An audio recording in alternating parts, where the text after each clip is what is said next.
Құрметті менің YouTube арнамның көрермендері, бүгін мен сіздерге сырғалар туралы көптеген мағлұматтар айтып беретін боламын. Сырғалар жасалуына қарай ширатпа сырға, қоңыраулы сырға, көзді сырға, күмбезді сырға, қозалы сырға, сабақтас сырға, салпыншақ сырға, айшық сырға және ай сырға деп көптеген түрлерге бөлінеді.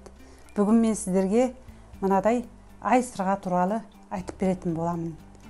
Ай сырға жөнінде тоқталып өтетін болсақ, бұрын үлкендер ұрсып отыратын айға қарап қолыңды шошайтпа деп қолымызды тістеткізген. Айға қарап телмірме.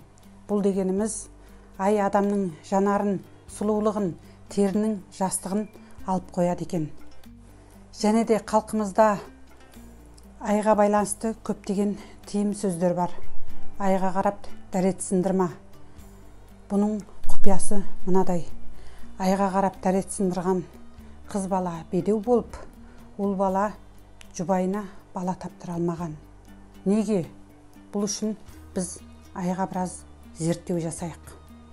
Ай негізінен 4 фазадан тұрады.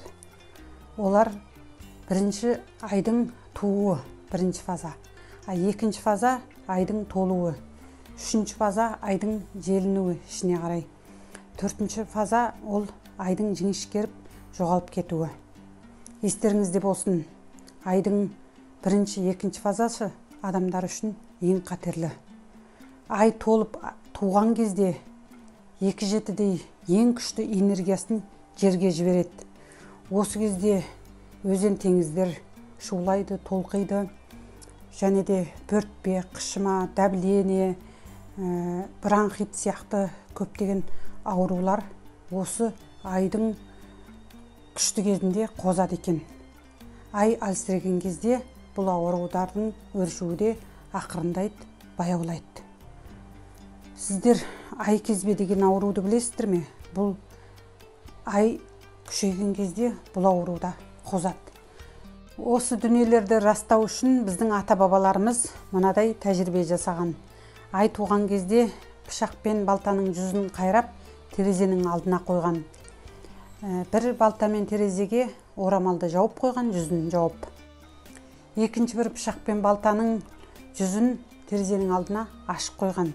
Таңертең тұрып қараған кезде орамалмен жауып қойған балтамен пышақтың жүзі ештеме болмаған, ал ашық тұрған балтамен пышақтың жүзі ай жеп қойған.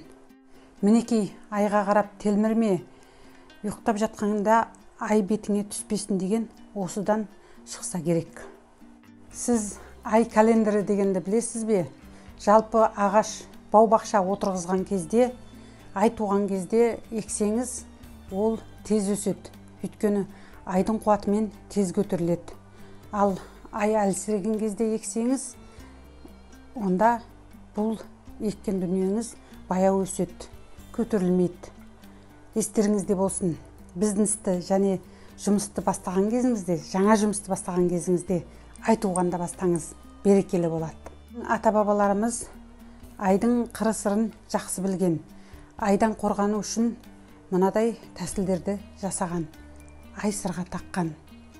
Ай көріп, әулетіме тиіспейді деп ырымдаған. Балаларына ай туған, айбек, айдын, ай сұлу, ай жұлдыз, толған ай, ай нұр, айгүл деген сияқты ай есімін қойғанда ай бізге тиіспейді деп жорған. Және де ай туған кезде айға қарап бата берген. Ескі ай есірке, жаңа ай жарылқа деп. Ай туғанда әже апаларымыз, қыз-келіншектер бастарына орамалын киіп айға сәлем берген. Айға байланысты тиым сөздерді ұрпақтарына үйретіп отырған. Және де аңыздарда, ертегілер, дастандар, өлеңдер, мифтарда тек айды мақтаған, ешқашан жаман айтпаған. Өйткені қатері тиеді деп білген. Балаларға ай тұрғанда ұйықтауға рұқсат берген. Түнде ұйықтап жатқанда ай бетіңе түспесін деп ерекше ескертіп, ұрпақтың құлағына құйып отырған. Қылышты қынапқа пышақты қонышқа, балтаны сапыға салуды әрдайым бақылап отырған. Өйткені ай қайралғанның жүзін жеп қояды. Және де ай сырғаны кішіден бастап үлкен әже апаларымызға дейін алтын күмістен таққан. Ай сырға таққанды ай тимейді деп жорған. Мінекей, бұл өте маңызды ата-баба салты. Ұрпаққа үйретейік. Біз қыз-келіншектер сырға салып жүрейік. Ай сырға тақсақ, ол ай бізге тиіспейді.